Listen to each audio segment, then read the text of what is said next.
Good noon, everyone. I hope all of you are doing hale and hearty. Yes?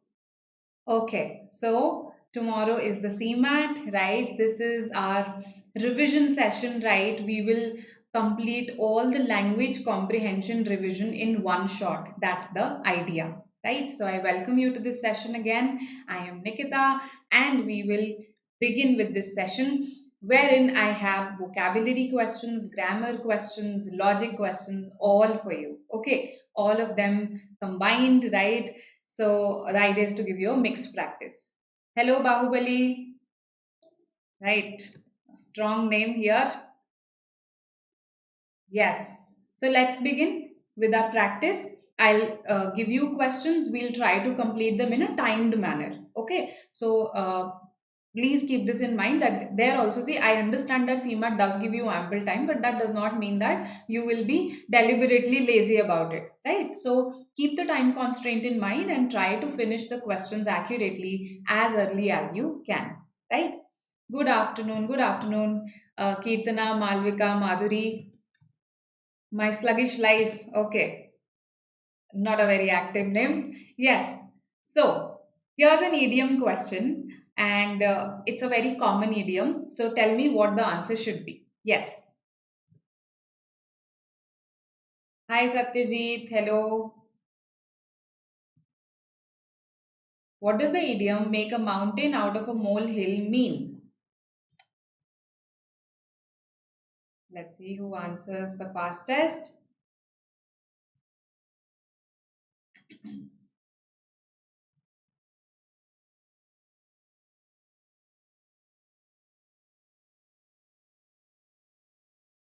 Thank you, Bahubali. Yes, सभी पहले like कर दो. Thank you. Okay. C, D. All right. B, C. Mostly C's I'm getting. Okay. So, make a mountain out of a molehill. Right. What's a molehill? Yes. राई का पहाड़ बनाना. Absolutely. Very, very good. Okay. So, a lot of idioms in English have their counterparts in various languages. So, let's say in various regional languages also. So, a molehill in English, it's a small, hill, a small mound of, let's say, soil, earth. That is a molehill. So, if you make a mountain out of a molehill, that means आप छोटी बात को बड़ा बना रहे हो, right? आप राई का पहाड़ बना रहे हो, correct? So, our answer should be C, right? Making a small problem appear to be a big one, right? Growing fruit on a hill, no, it's not as literal as this. Creating something new out of waste, no. Okay. Making money from little resources, again, no. The idioms, they have a fixed meaning, right? That's why they are a part of vocabulary because they have fixed meanings. So here, the meaning is, yes, making a small problem appear to be a big one. Okay. So, C is our answer here, right? Okay. Let's come to the next question then. Let me just change the color. Red is a little too bright. Right.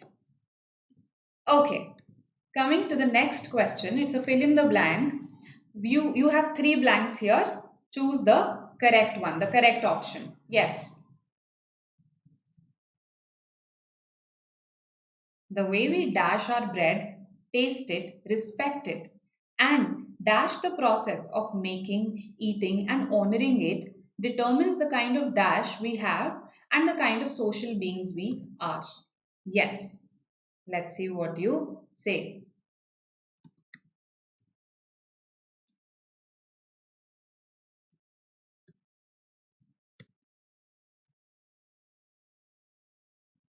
Okay. Let's see what others say. I've got some C's here.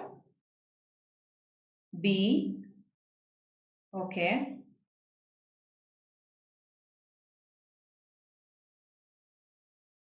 Okay. D. Kush, the objective of this class is to again give you a quick revision of the various question types that can be asked from you tomorrow. So I have vocabulary, grammar, and logic questions. In logic, by logic I mean para jumbles, sentence jumbles, critical reasoning, para summary, FIJ. So these areas primarily. So that's the idea, to have a quick revision to expose you to various question types and of course some good questions, some good words. Okay, D is what a lot of you are saying. Very good. D is the answer. The way we make our bread, taste it, respect it. So bread here doesn't, bread here could be your chapati also. Okay. So the way we make our food, taste it, respect it, and exalt the process. Exalt. What is exalt?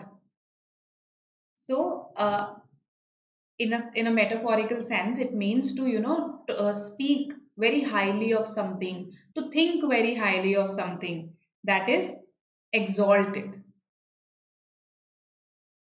Okay, so that is exalt. Exalt also means to raise, to elevate. Okay, one synonym in a literal sense is elevate, raise. Okay, so you see this, no? In various cultures, we actually, for instance, in Hindi we say Annapurna Devi, right? So in various cultures, we have gods of food also, right? And we think of it as something sacred, right? That's why people think of their kitchen as a sacred place, right? So we exalt the process of making, eating, and honoring it. So this determines the kind of society we have, the kind of society that we have, and the kind of social beings that we are, right? The kind of social beings we are. So D is our answer here. Why not the other options? Construct, waste, assemble, none of them actually fit in the first blank. So at this very moment, you should have rejected this. At this juncture itself, you should have rejected these options. Now, what is this? Deify. Yes, deify. You must have heard of deity. It's also pronounced as deity, right? So who is a deity or a deity?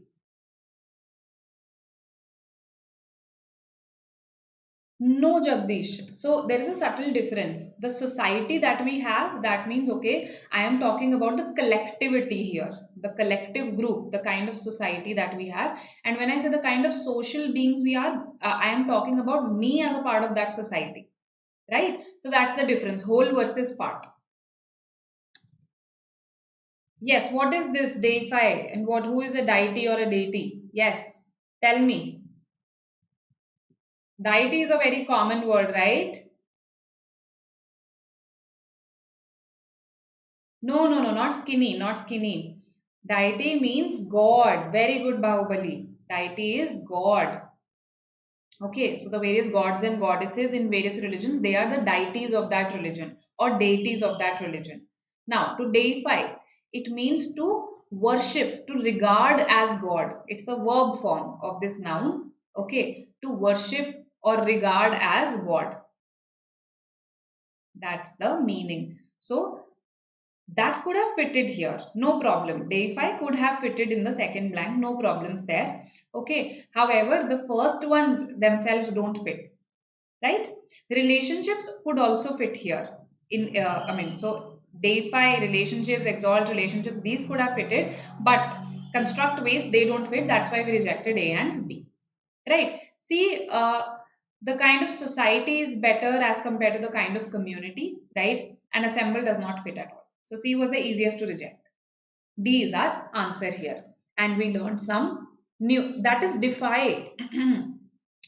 Defy the odds, Jana. See, defy, not deify. These are common confusables.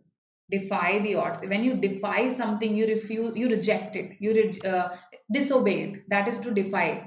Okay, when we defy authorities, we disobey authorities. So this is not related to deify. These two common confusable words, right? Okay. So D is our answer here. Hope this is clear to everybody. Now, here's an FIJ question, fact, inference, judgment. So the definition of facts, inferences and judgments as always is extended to you. You have to tell me what the answer should be for this combination. Yes, tell me.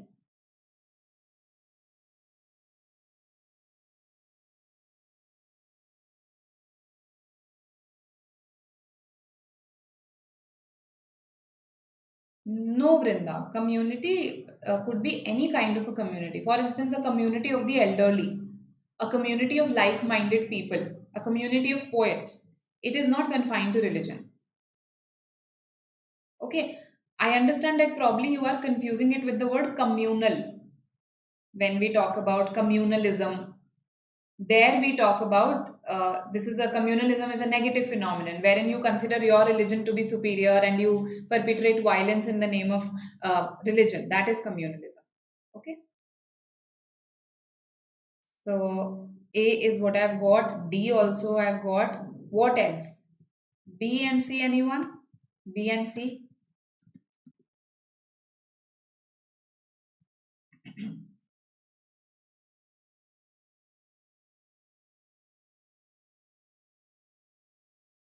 Okay, just A and D and just four responses. Okay.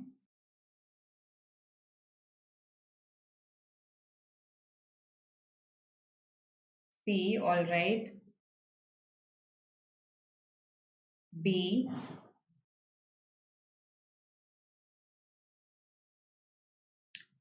Okay, so I've got everything, all the options now. A, B, C, D. Okay. So let's explain the question to you. This is a question that falls in the area of logic. Okay, here you have to apply your logic, right? So I told you, what are facts? Facts are those statements that you can verify. Okay, so that means you can check them and you will get a universal yes or no as the answer. That means either everyone will agree or everyone will disagree, in the sense because it's either true universally or it is universally not true. That's the idea, right? So true or false, a universal true or false, a universal yes or no as the answer for a fact.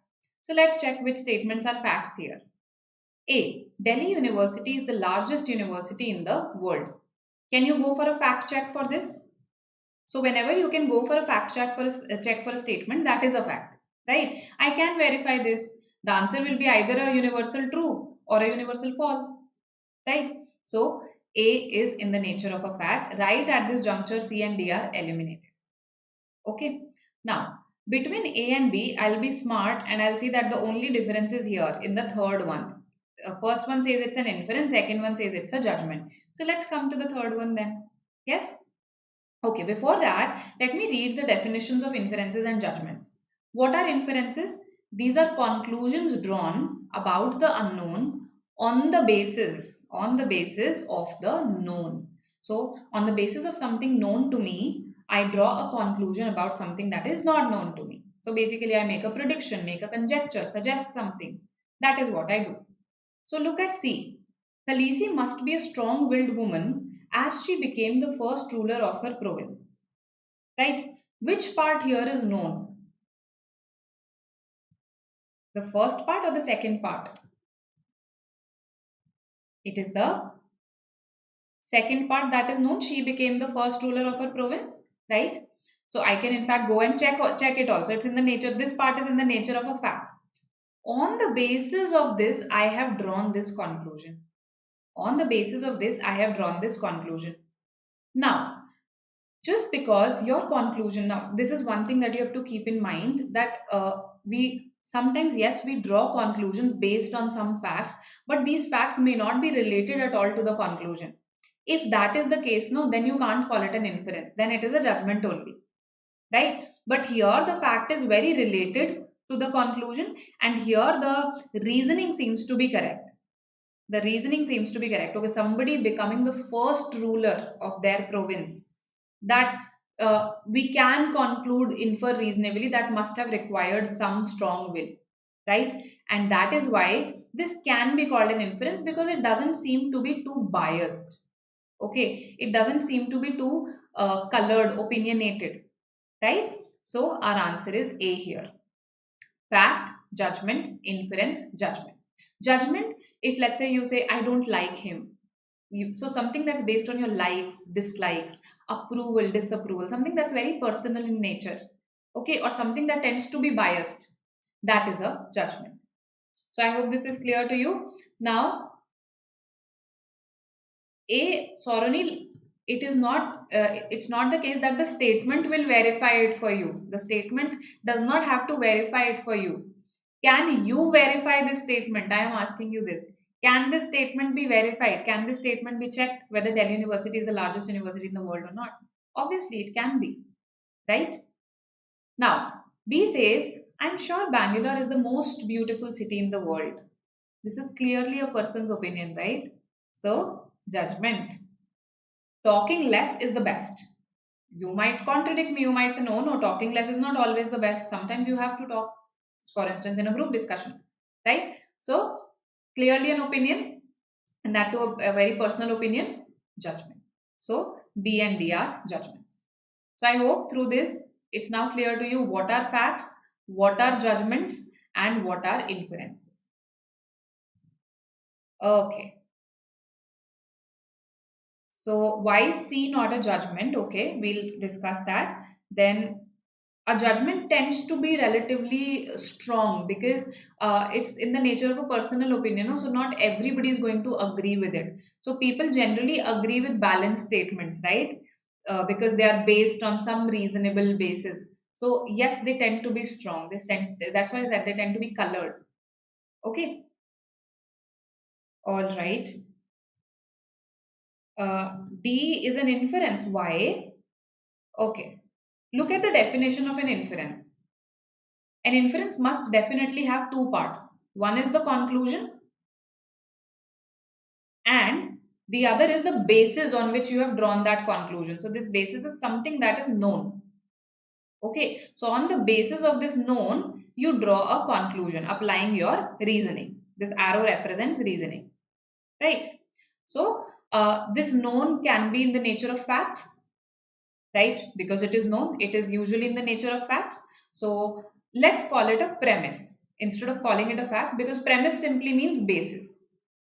Premise simply means the basis of something, the foundation of something. So based on something, applying your reasoning, you are drawing a conclusion. Look at D ones.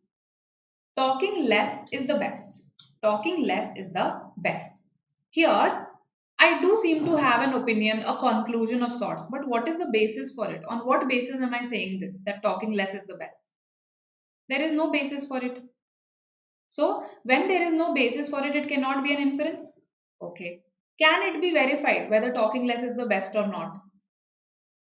If you want to check it, it will vary from circumstance to circumstance. It can't even be verified because you'll not get a universal true or false as the answer. So, what is it? It is simply a personal opinion. It is a judgment. Hope this is clear, right? So those are not able to, so one student said that I'm not able to understand. First of all, read these definitions. That's why these definitions have been provided to you.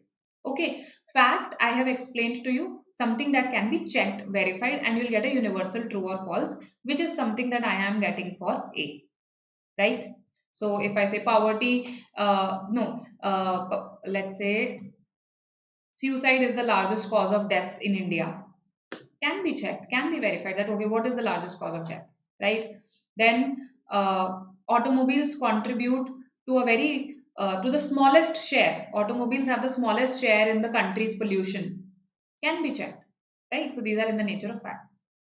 Then B, I am sure Bangalore is the most beautiful city in the world. So this person is sure, right? But on what basis is this person so sure about it being the most beautiful city? Was some sort of a survey conducted regarding this? Some universal survey? Some worldwide survey? No, nothing of this sort is given. Yes?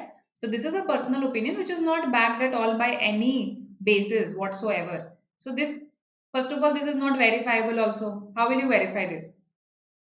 Even if you go to verify this, you will never get a universal true or false as the answer, a universal yes or no as the answer. So not a fact, not an inference, this is a judgment. Okay, so judgments, personal opinions, facts, verifiable, inferences, conclusions based on premises.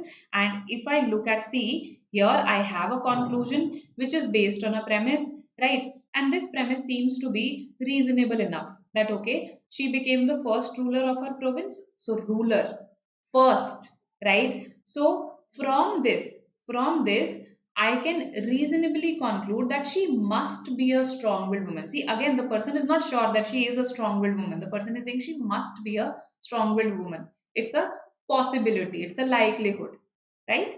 So a conclusion based on some fact, this is an inference. Hope this is clear now.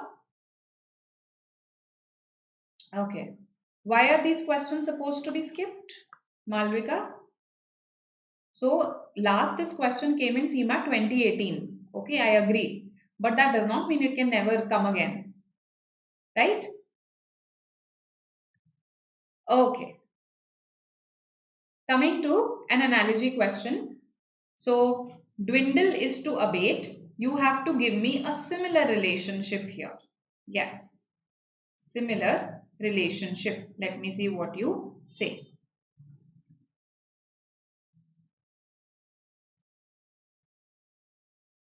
Okay, Manu. All right.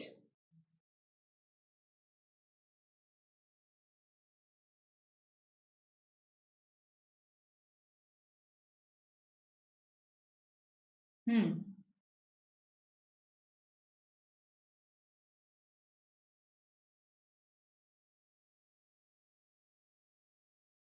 You are right that in whether there are two situations, right? Whether or not. So that or not is the second situation, right?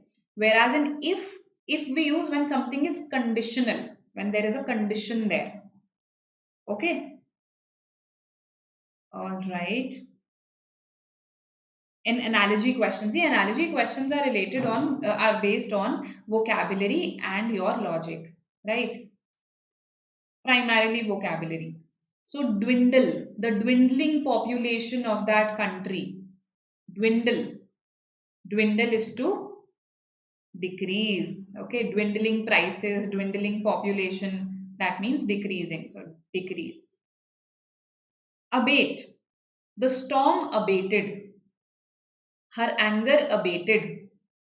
Again, decrease or diminish. So these are indeed synonyms. Absolutely.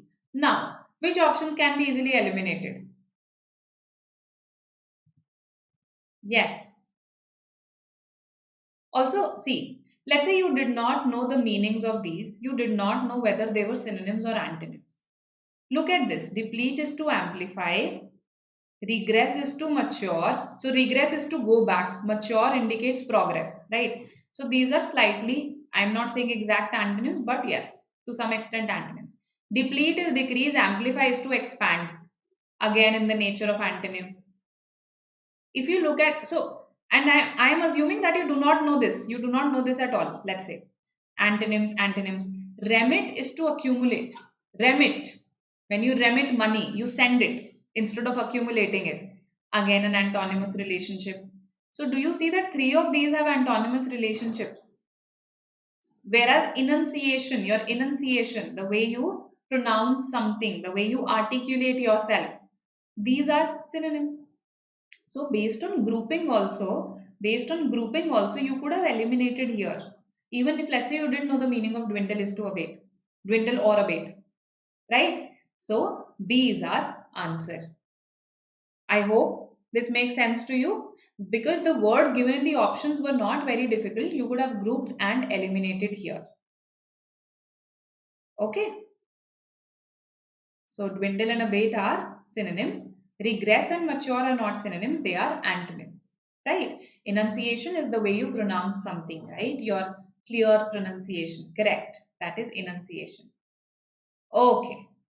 Now, coming to sentence jumble. Okay, let's have a look at this question. So here there's a clue for you. The clue is that here some punctuation marks are given to you. That's not always the case in sentence jumbles. So make use of those punctuation marks. Take their help. Yes.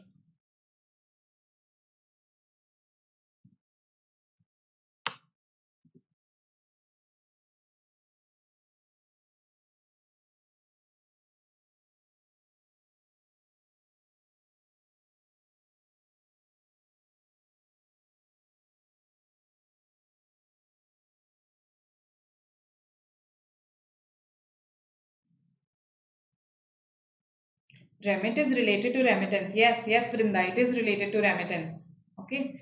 Mit means to send. Re means back. So you send money back to your home. That's the idea. Madhuri, synonyms, similar words, antonyms, opposite words. So abate and dwindle both mean decrease, diminish. So they were synonyms.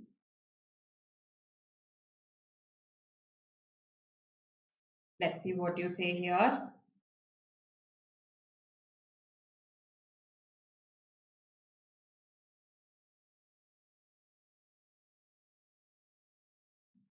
Hmm.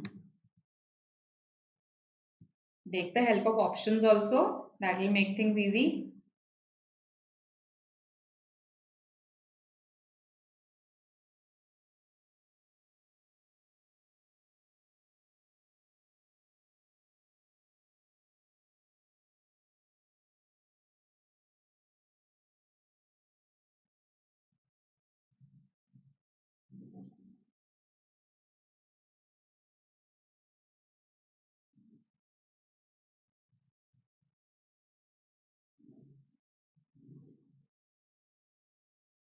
So I've got some answers right now. D, A, okay. And primarily students are saying D or A. I understand that, okay. Because the fourth one has a full stop after it. So it can either be D or A. But I wanted some clarity on what it should be. It can't be B. See, I told you, to make take the help of option to take the help of punctuation marks. So here this has a full stop after it. That means this is the last fragment. So anyway, B and C cannot be the answers. Right? A, does it make sense? Let me read it in this order. Drill is ominous hip hop with lyrics. Named after. So are these lyrics named after a slang term for attacks between gangs? Also, can lyrics be named after? It's songs that are named, or it's the types of music that are named. So lyrics named after. Okay, so 1, 2, 3, 4 does not make sense. It was so easy. You didn't have to get caught up in these punctuation marks a lot. You just had to take their help and you had to eliminate. 2, 1, 3, 4 is the answer. So, see, of course, the examiner will not capitalize this for you, because then you'll get an idea of, okay, this is the first fragment, right? So, I had given you punctuation marks as a help. Sometimes even these punctuation marks, except commas, are not given. Okay, so the sentence goes like this. Named after, what is named after? A slang term for attacks between gangs. Drill. What is drill? Drill is ominous hip hop. It is a type of hip hop that is ominous. Something that has an ominous sound means that it indicates something bad is going to happen. So, named after a slang term for attacks between gangs, drill is ominous hip hop with lyrics. Okay, with lyrics.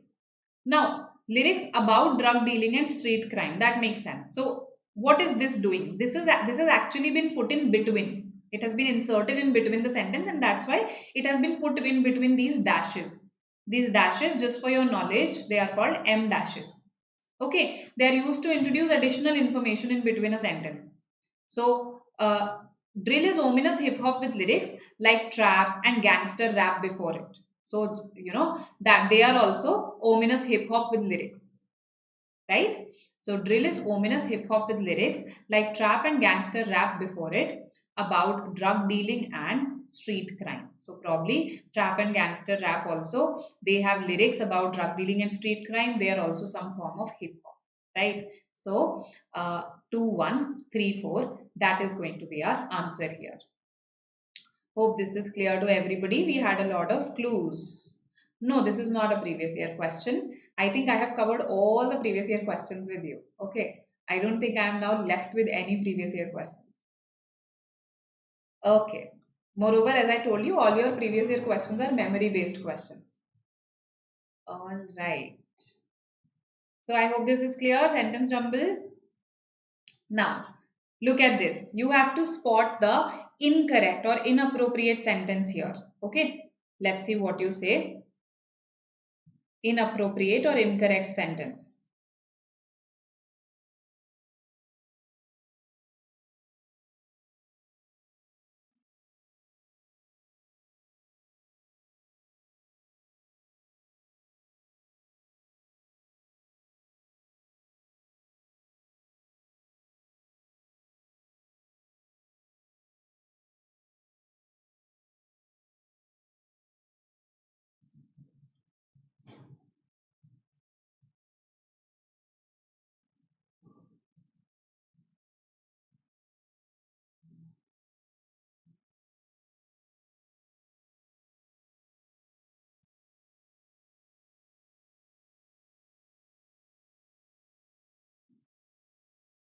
Okay, let's see.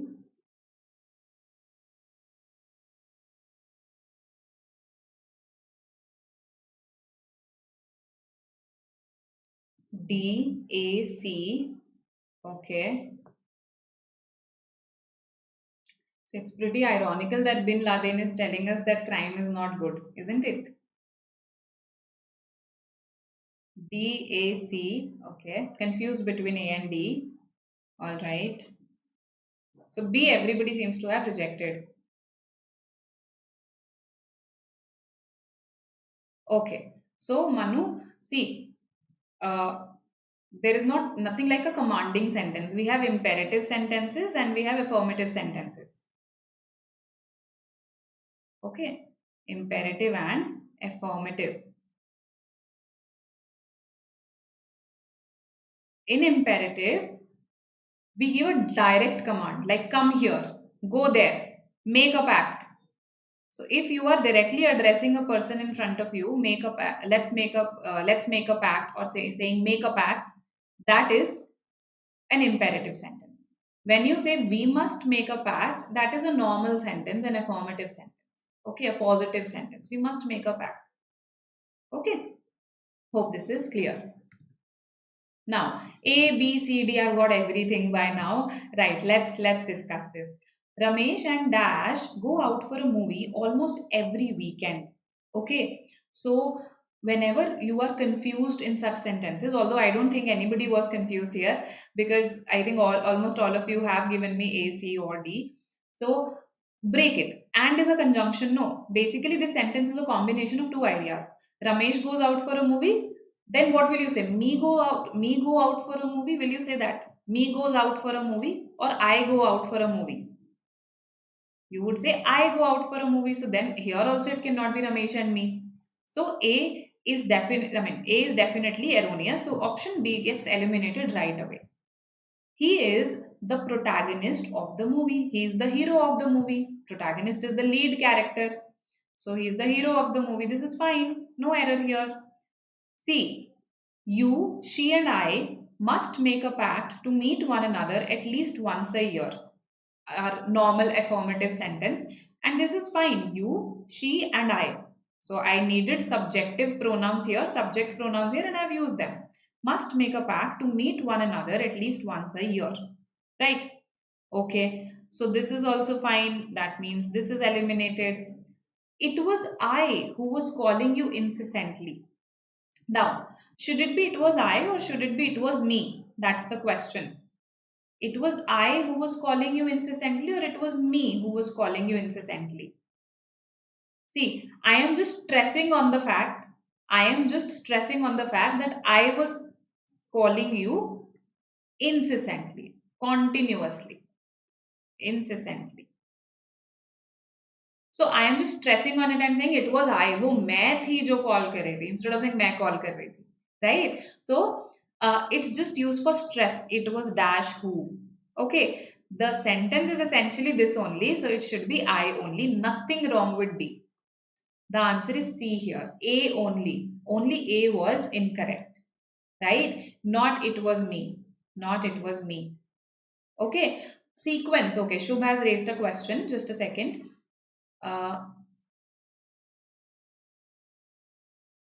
Assertive, yes, this is an assertive sentence also. You are asserting something here. You, she, and I must make a pact. Yes, this is an assertive sentence. We must do this, right? It has a strong shape to it. Okay. Then, all right, all right. Yes, yes, Roosters has a point there. Now, look at this, the sequence. So, this, first of all, is not a rule. What I'm going to tell you is not a rule. It is simply etiquette. Okay, it's a matter of manners and not rules. So, the rule or the etiquette, as we should say, would say that whenever you are giving credit, whenever you are giving credit for a job, credit for anything, then you should go in this order. You, he or she, and I. You should go in this order. Okay. Why? Because you first give credit to the person directly in front of you. Then you give credit to the person who's, let's say, currently not in front of you, but somewhere else, right? Or is in front of you, but you're not addressing him or her directly. and lastly you take the credit yourself. Okay, so this is manners. And when you are assigning blame for something, so this is a very important lesson for managers. They should not say you are responsible, you and I are responsible. Okay, no, that's considered rude. You first take the blame yourself, then you are diplomatic and give the blame to the person who's not here or you're not directly addressing. And lastly, you give blame to the person who's directly in front of you, whom you are addressing. I, she, and you. So this is just manners, right? So this is absolutely correct. You, she, and I must make a pact. No error here. The sequence is fine. Okay. I hope this is clear. Okay, okay.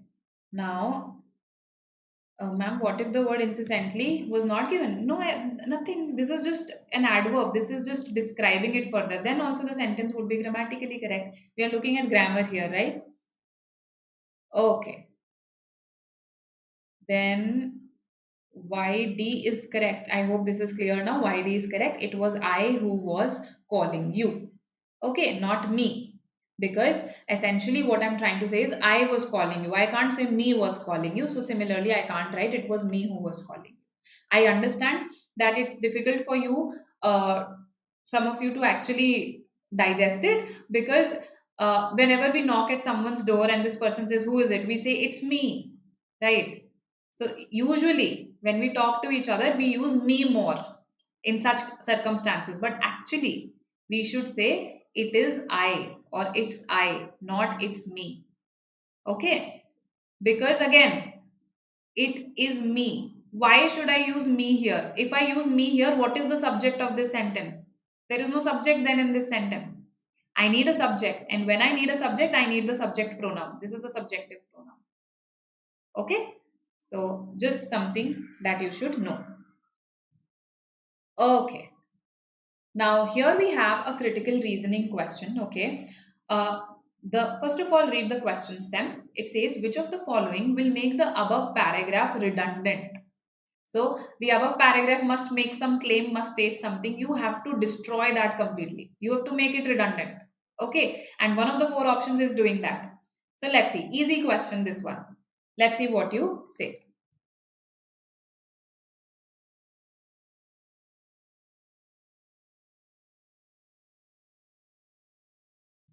Uh, just a second. You're asking something? Uh,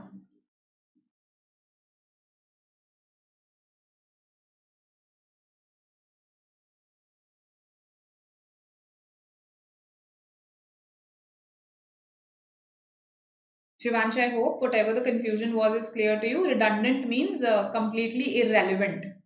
Redundant is completely unnecessary and irrelevant.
Let's see what you say.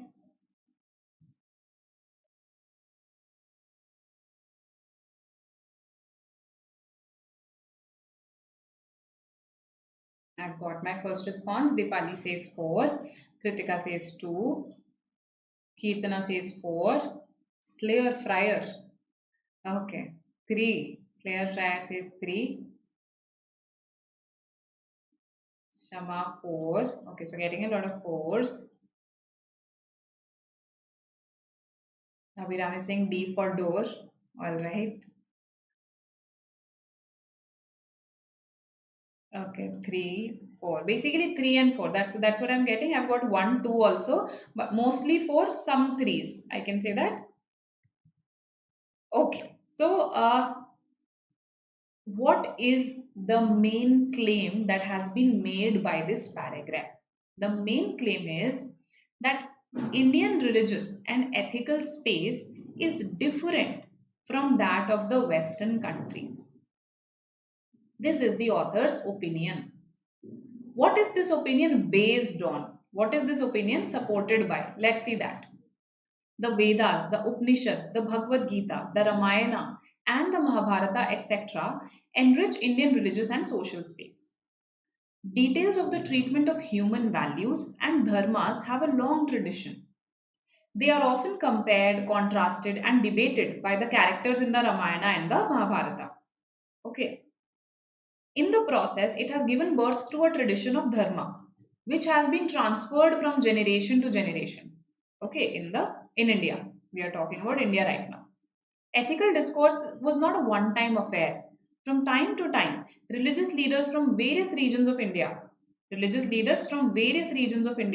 nourished and strengthened the Indian ethical arena. So that's why it has a long tradition, right? And all these religious leaders are Indian religious leaders. So these are Tiruvalluvar, Kabir from Uttar Pradesh, Nanak from Punjab, Alvars and Nyanmars of Tamil Nadu, Basaveswara of Karnataka, Sri Chaitanya these were prominent. These are all Indian religious leaders. Now, A. All religious leaders mentioned in the paragraph preach the same message and it is transferred from one generation to the next. Does that destroy the argument? After all these leaders are Indian religious leaders. It is just supporting the fact, strengthening the fact that this is a long tradition, that this Indian tradition is a long tradition. It is not making it redundant, it is rather strengthening the argument. So no, this cannot be the answer. Second, Western religious spaces do not have details of treatment of principle of dharma. Again, is it weakening the argument that Western religious spaces don't have this tradition of dharma? They don't have the details of the treatment of this principle of dharma? No, it is again strengthening the argument, just like one, because it is showing how they are different. That Indian religious and ethical space is different from that of Western countries. Strengthening again. 3. Western civilizations have been traversed by a different kind of religious leaders. Again, strengthening. That's why I said that this question is easy, because 3 out of the 4 options are actually strengthening this argument. There's only one that actually weakens it. When I say Western ethical and religious space has a long tradition of treatment of human values and dharma, then this was the differentiating factor. No, if they also have it, then there is no difference then. Then I have destroyed this. I have made this redundant, that the space is different. Right? So 4 is going to be our answer. Yes, Pranjal is absolutely correct. We just had to state this through some option that they are not different. 4 is doing that by saying that, okay, they also have a long tradition of human values and dharma. Right? Good. Most of you said 4 only. Some of you said 3. That's fine. Just remember that if, let's say, something is strengthening, then of course it cannot be an answer in such a situation. Right? Now, a while back, Manu had asked us a question about if versus whether. Right? So I was collecting my thoughts on it. Let's discuss this once. See, the problem in this topic arises because if and whether are sometimes interchangeable. Okay, that is why students get confused. But if it is tested in your exam, it will be tested using those sentences where the two are not interchangeable. Then only they can actually ask, whether if will be used or whether will be used. Right? Now, did you see what I said here? Whether if will be used or whether will be used. Two alternatives. Whenever you have two alternatives, whenever you want to indicate that there are two choices, that's when you use whether. Whenever you want to highlight that something is conditional in nature, then you use if. Okay. Call up your mom if you are, wait, let's first write whether. Call up your mom whether uh, you are going to see her on Friday or Saturday. Right. So what does this sentence mean? Call up your mom whether you're going to see her on Friday or Saturday. This indicates that you have to tell your mom whether you'll see her on Friday or you'll see her on Saturday. Make sense or not? Whether you're going to see your mom Friday or Saturday. So you are telling her, okay, either you'll come on Friday or you'll come on Saturday. Two alternatives. Now, what if I say, call up your mom, call up your mom. I think it will not be visible here. Let me just delete this. Call up your mom if you are going to see her, if you are going to see her on Friday or Saturday.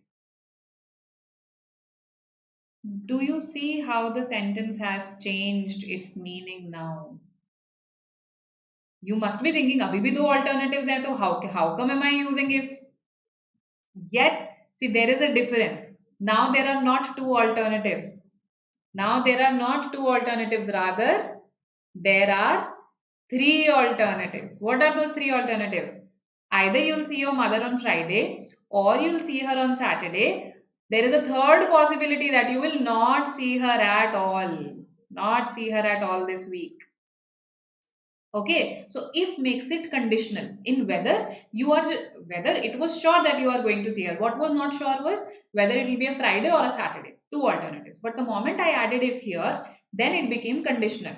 That means there is a possibility that you don't meet her at all. Okay, so I hope this makes sense. Yes. Then there is another difference. Okay, then there is another difference. Uh, let's take this example only, but I'm making some variations. Call up your mom if you are going to see her, if you are going to see her, let's say this Friday. Okay, so I made some variation here. Okay, now so this here means when do you need to call her up? Call up your mom if you are going to see her this Friday. Call up your mom if you are going to see her this Friday. अगर मिल रहे हो तो call कर लो, नहीं तो जरूरत नहीं है. अगर मिल रहे हो तो कॉल कर लो. Again, conditional. In both these cases, things are iffy. You are not sure about it. So अगर मिल रहे हो तो ही कॉल करो, नहीं तो नहीं करना. ठीक है? Okay. What if I say, call up your mom whether or not you are going to see her on Friday? Call up your mom whether or not you are going to see her on Friday. Now I am saying, चाहे मिल रहे हो चाहे नहीं मिल रहे हो, call करो मम्मा को. That's what I am saying. Right? You need to call her either way. Whether you're meeting her, whether you're not meeting her. Again, alternatives. Whether you're meeting her, whether you're not meeting her, you have to call her. Okay. So I hope you understood the usage of whether or not also. So my effort was to explain to you that whether when there are two alternatives, if when things are conditional and there can be more than two alternatives, with one alternative being not the thing not happening at all, then if it's conditional that okay, you have to do something in a way only if, let's say, this is happening, and whether or not means either way, I don't care, you have to do it either way. That's the difference. These are the main differences. These are the circumstances when they are not interchangeable. Right? So I hope this is clear to you. Okay? All right. All right.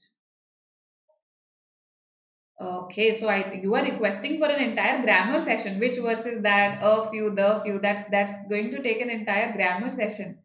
Okay. I'll see if I have time. We'll do that. Okay, okay.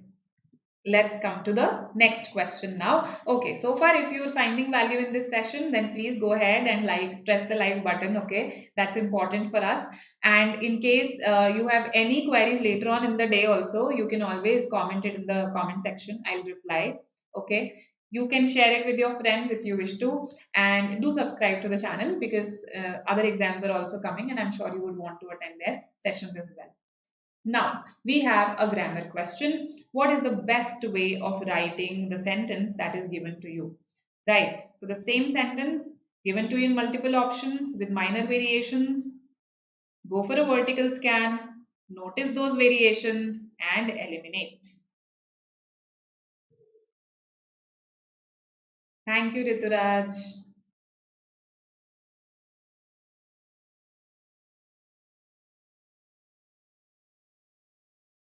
Thank you, Shivansh.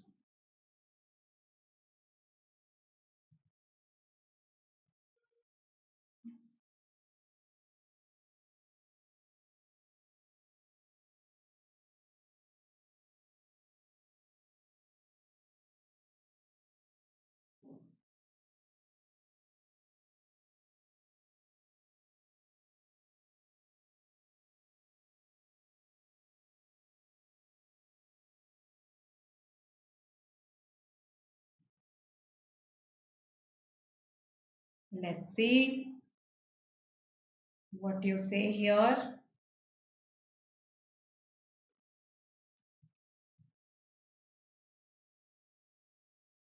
Sentence is okay. So the sentence is not given to you separately. It's a part of the options only, right? It's in these options only.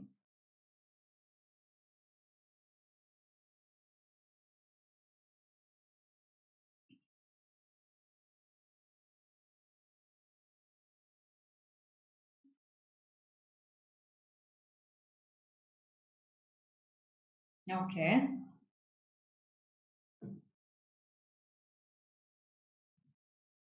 B, D, C.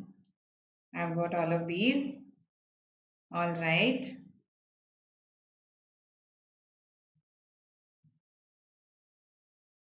Okay, let's see.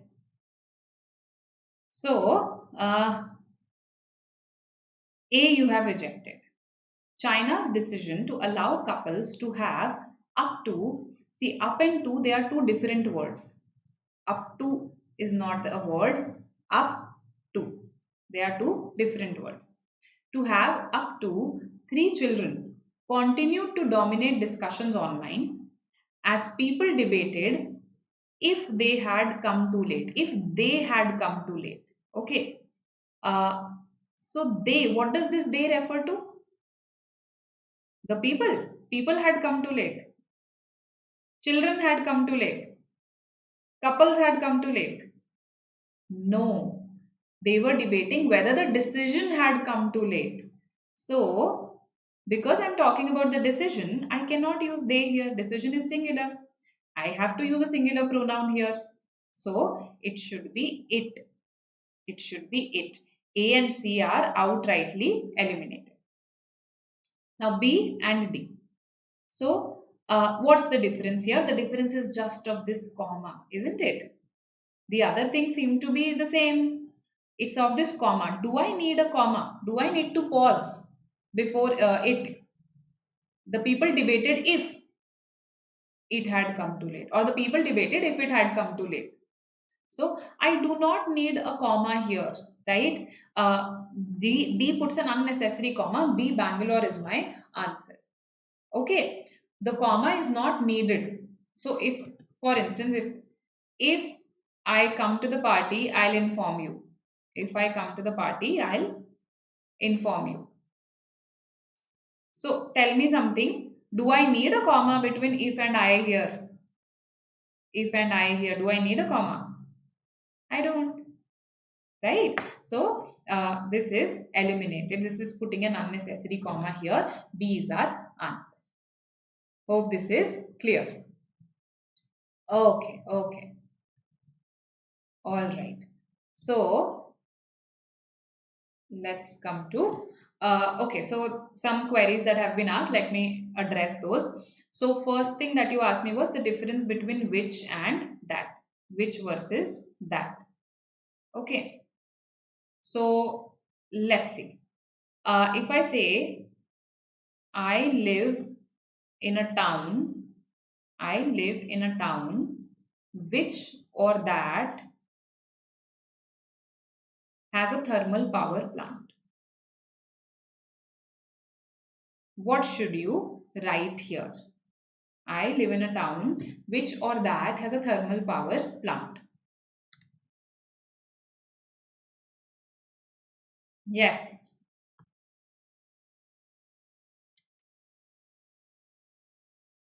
Pranjal is saying that. Others? So, what does it depend on? Whether you use which, whether you use that.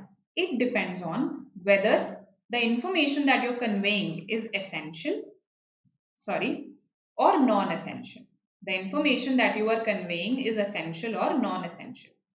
How can I find that out? There's a very easy way to find this out. Just delete this information. Delete this information from the sentence. So if I do that, if I delete this information, the sentence that remains is I live in a town. But did I want to convey this to you? That I live in a town. Oh, I'm not from a rural area, I live in a town. I didn't want to convey that to you. I wanted to convey that I live in a town that has a thermal power plant. I wanted to be specific. I wanted to specify what kind of a town I live in. So this information is essential information because the moment I deleted it, the meaning of the sentence changed. Right? So we need a that here. Okay. Now look at this sentence. I live in a small town which or that is smaller than a city but larger than a village.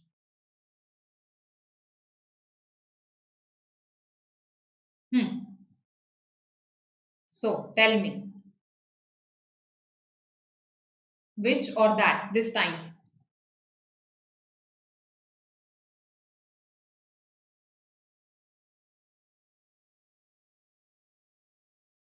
I live in a small town which or that is smaller than a city but larger than a village. Okay.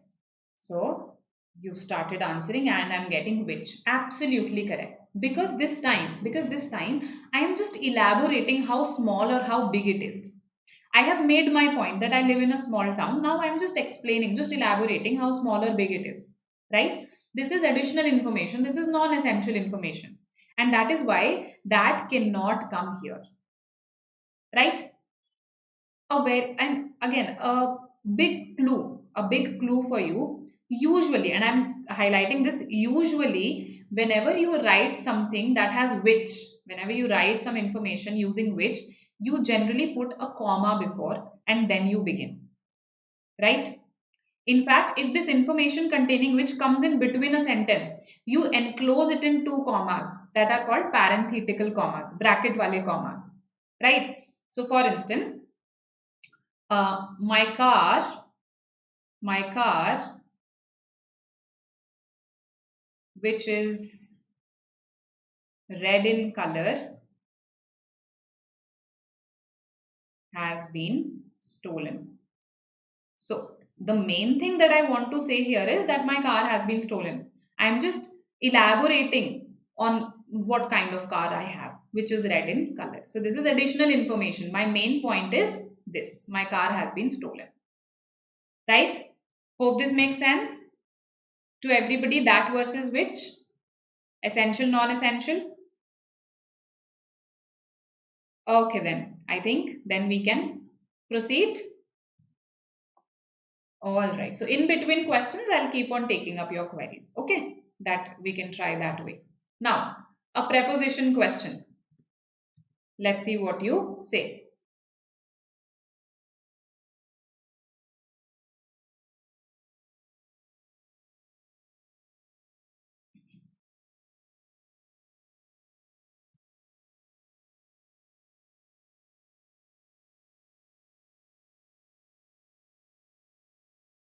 Okay, I just read your message. Okay, B and D had that difference of has and had. All right. I didn't notice that. Thank you for highlighting. I just eliminated on the basis of that comma. All right.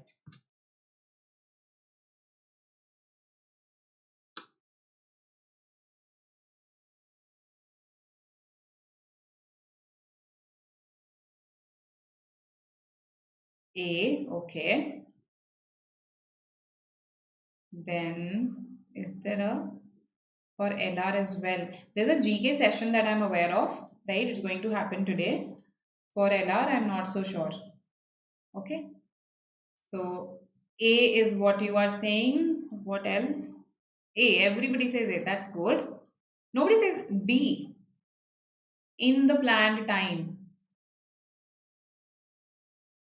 So A is the answer. Yes. By the planned time. You are absolutely correct. Okay. They were not able to reach by that time. They were late. By indicates a cutoff. Okay. By indicates. So if something is happening, so by that time, if you don't reach, that means you missed the thing. Right. So by indicates a cutoff. They were not there by the planned time. Okay. They reached late. In time, on the other hand, in time versus on time. Let's look at this also. In time means you reached, let's say if you were asked that, okay, 8 p.m. तक पहुंचना है, right? If you were asked this and you reach at 7:45, then you are in time. That means you've reached before. On time, on the other hand, means that you reached exactly at it, right? So on time, exactly at that point. In time, well within the time that was given to you, right? So here we'll use by because we missed it. We missed the planned time. Okay. So uh, when will our it has started? When will our class end? Oh, okay. All right. So let's be a little quick then. Let's be a little quick. Right. So here, yes, there was a difference of had and has. There was a difference of had and has. Now, because we were talking in the past tense, continued, people debated, it should be the past tense. It should be the past tense. Yes, that was a major difference. And that's why B was the answer here. Yes, let's come to the next question. This is a para summary question. A short paragraph given to you, followed by 4 options. Let's see what you mark. Yes.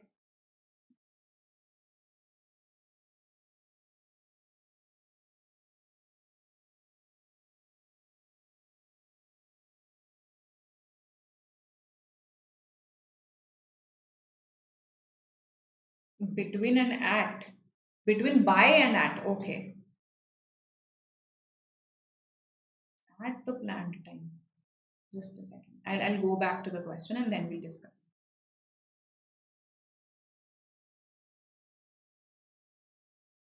So, how can you score above 15 in the language comprehension section? First of all, maximize your score in the RC passages. No matter whatever number you get, don't leave one RC passage entirely unless, of course, it's extremely difficult. Then, of course, you have no choice. So, go for all the direct questions. Attempt again grammar questions. If let's say you have prepared well, then you have the concepts with you, so you have the rules, you will be able to maximize your score there as well.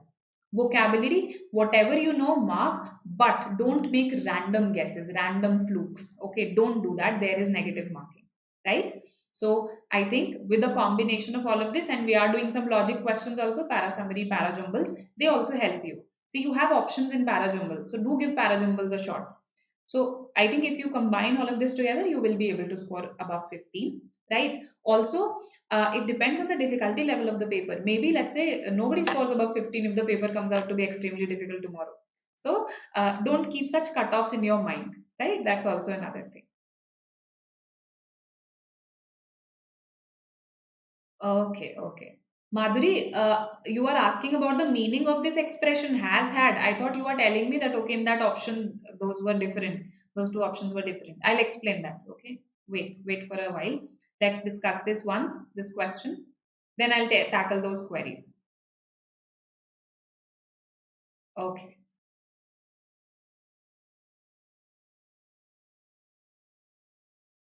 C, B, D. All right. others, C,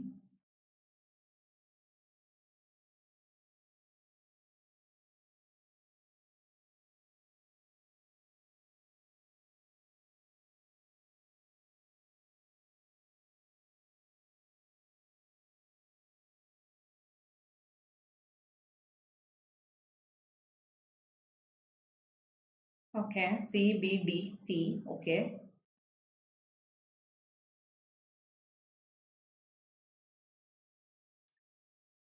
Others, come on. The moment I ask you to read, everyone becomes lazy. That shouldn't be the case.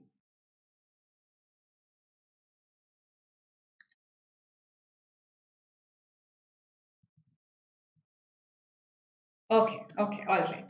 So I think it came down to B and C. A and D could be eliminated easily. How? Because this will says this says eliminate. We never said eliminate. We said reduce the need, reducing the need, right? Eliminated. D. It says that they identified the most important here. See, the most important found. No, the first found. That is what my paragraph says, not the most important, right? Eliminated. So whenever the information differs from the paragraph, you can eliminate it easily.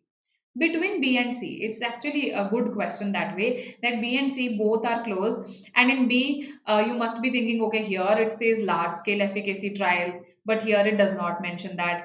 But then again, here it says Oxford AstraZeneca COVID-19 vaccine. Here it does not mention the name of the vaccine. So what is more important? If I don't mention that it's a COVID-19 vaccine, then this could be true about any vaccine, any and all vaccines out there. But am I talking about any and all vaccines out there or vaccine for COVID-19? I am talking about the vaccine for COVID-19. So mentioning that fact is very, very important. Very good. Those who have said C. C is our answer here. Okay, not B. Hope this is clear to everybody. Right? A and D could be easily eliminated here. Okay. Now, another query that has come up, a few, the few. Let's look at the difference between these. Okay. If I say, I have a few books. Okay. So that means बहुत सारी तो नहीं है, but काम चल जाएगा, right? I don't have a lot, but they're sufficient for my purpose. So a few has a positive connotation that way, that it says not a lot but sufficient. But if I say I have few books, I have few books, मतलब मैं बोलना चाह रही हूँ मेरे बहुत ही थोड़ी हैं. Not a lot and not even sufficient for my purpose. I'll probably have to borrow. I'll probably have to buy new books. Right? So this has a negative connotation. So a few positive, few negative, the few. The few books that I have, the few books that I have are that I have don't contain this topic. Don't contain this topic. So first of all, I don't have a lot of books. And even if I consider everything that I have, when I say the few, that means, okay, not a lot, but I'm talking currently about everything that I have. They also don't contain this topic, right? So that's this traditional information. So when I say the few books that I have, I'm talking about all the books that I have, right? That's the difference. And somebody asked about little also. So see this. Few is for countable nouns. Few has a counterpart. Okay. This counterpart is little. But I can't say I have little books, I have a little books. I can't say that. So then when is little used? It is used with uncountable nouns. Uncountable nouns, right?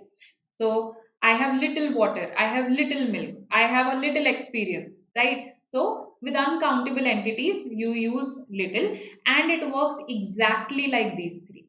If I say I have a little water, मतलब ठीक है ज़्यादा नहीं है but काम चल जाएगा. I have little water, बहुत ही कम है काम भी नहीं चलेगा. I'll probably have to go and fetch some water. The little water that I have is also smelling bad, right? So the little water that I have, again, जो जितना भी थोड़ा बहुत है, that's the idea, right? I hope this is clear to everybody. Good. Okay. How to speed up parajumble? So we have a parajumble question right here. Let's see how to actually attempt it in the least possible time. Yes, go for it and tell me what the answer should be. Then I'll tell you how you should have attempted it.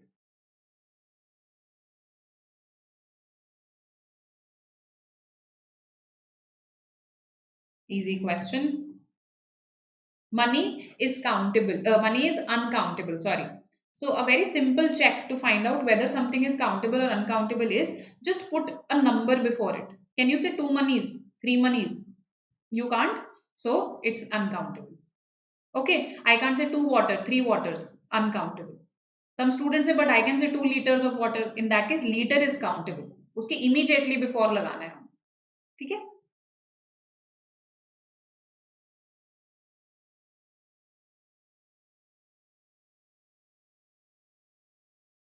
So Kushi is asking how many questions are left. Let me just check.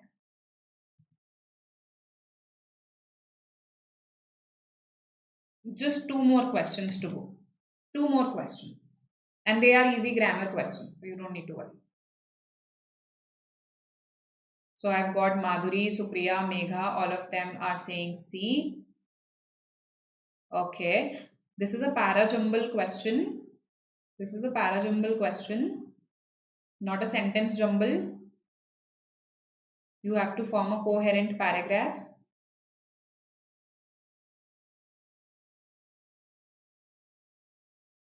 Okay.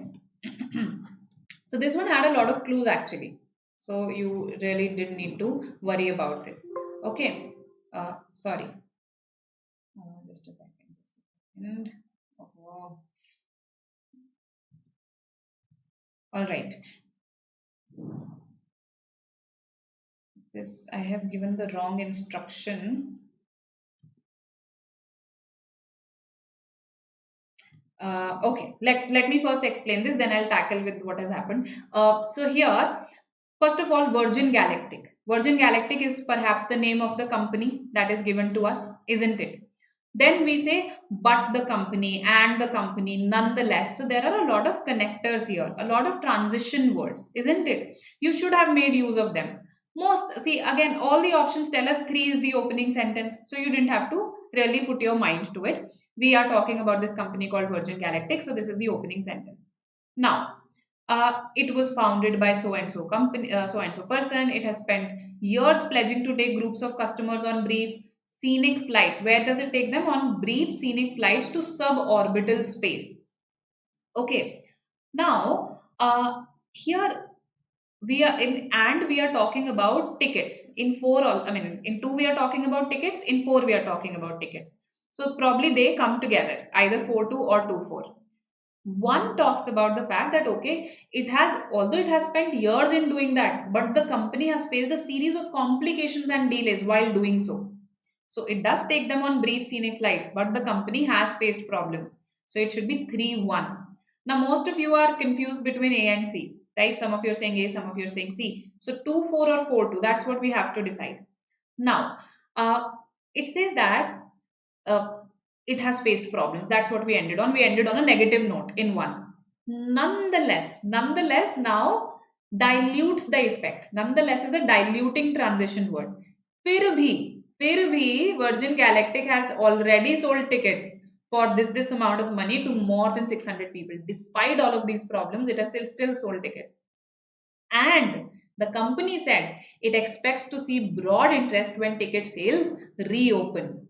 Tickets that will be sold at a higher price than previously. So how did you put 2 before 4? Those who are saying C, how can you put 2 before 4? First, I'll mention the previous price and then I'll say tickets that will be sold at a higher price than previously. It is A. That is the answer. What has happened? Just keep your cool. Okay. So, A is the answer here. So, I think, and now just give me a second. I'll just, yes. Yes. So, the key in this question was to make use of these transition words. Okay. But, and, Virgin Galactic, nonetheless, and of course, understand what was being discussed. So, this one 4 and 2, it was a very very strong pair, right? पहले कितने पर cell हुई है और अब higher पे cell होएगी 4-2. That's how you attempt parajumble questions. Look at the transition words. Okay. Second, understand what is being said in sentences. Okay. Make a thematic connection. Okay. Ticket, related. That way. I think this is the only way to actually speed up your parajumbles. Now, I think the next query that was asked was about has had, right? Let's attempt this question, then I'll explain has had and had both to you. Let's see this first. This is again a grammar question. So you have to spot the incorrect sentence here. Let's see.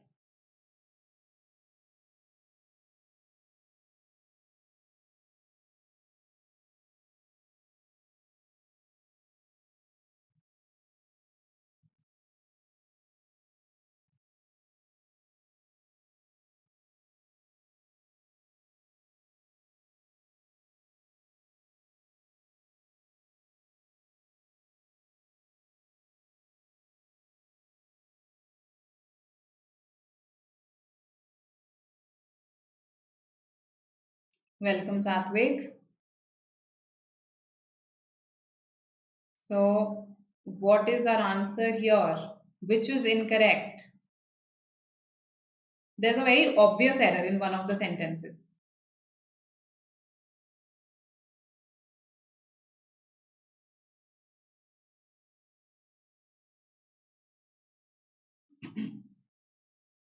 None of the above, Kirtana says, okay.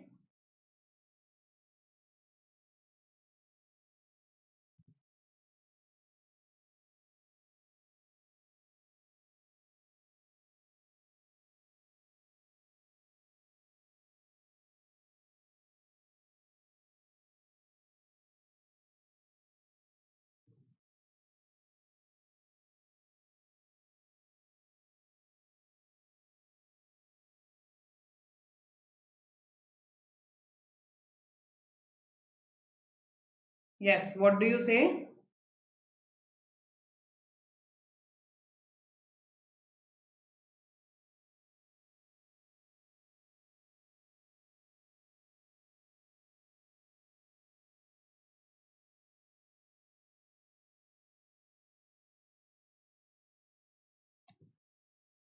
Out for coffee? No.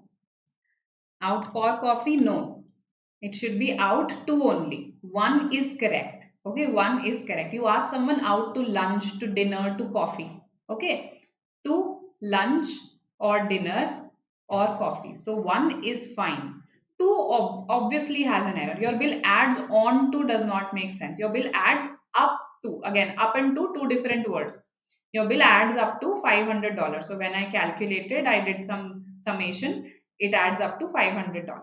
So second is definitely erroneous. A or C. Right? 3 says, I asked around. Ask around is to inquire, to search for something. To inquire, to search for something. Right? I asked around but could not find my pen. This is again fine. So this one was based on vocabulary. Right? Ask around is a phrasal verb. Right? Phrasal verbs are a part of vocabulary. This was based on preposition.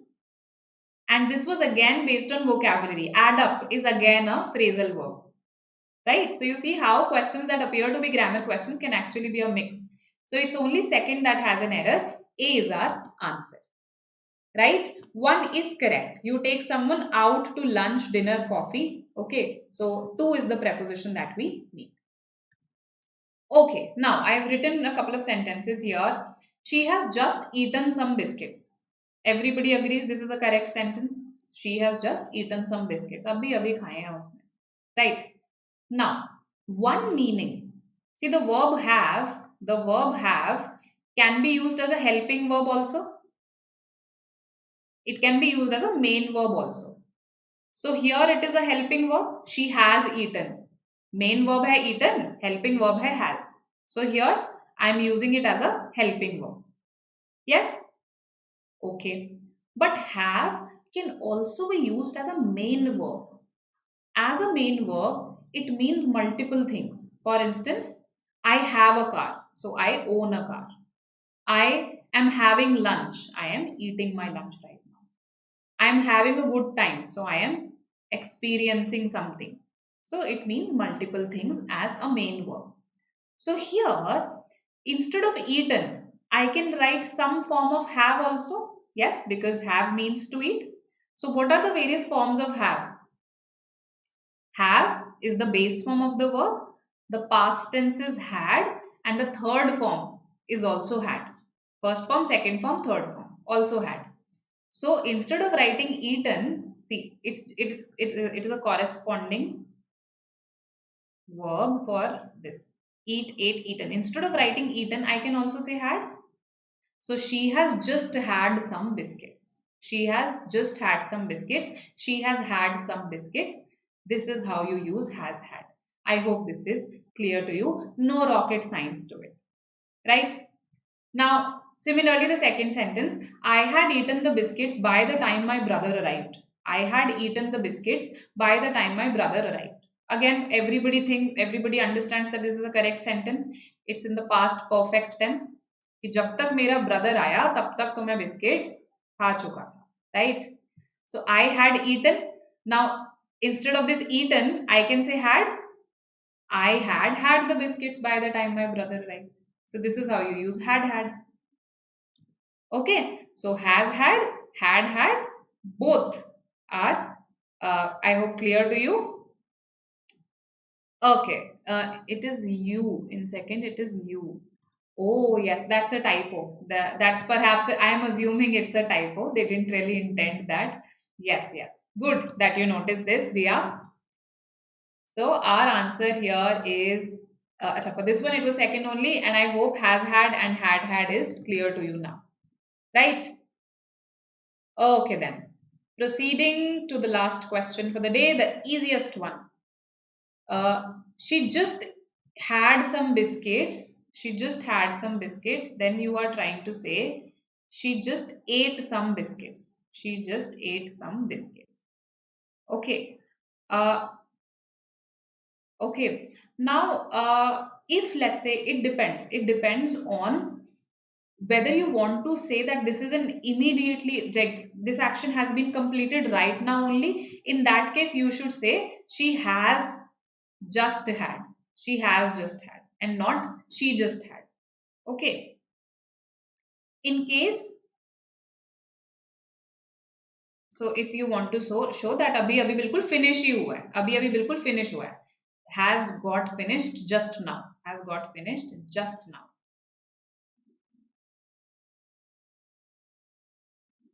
Okay.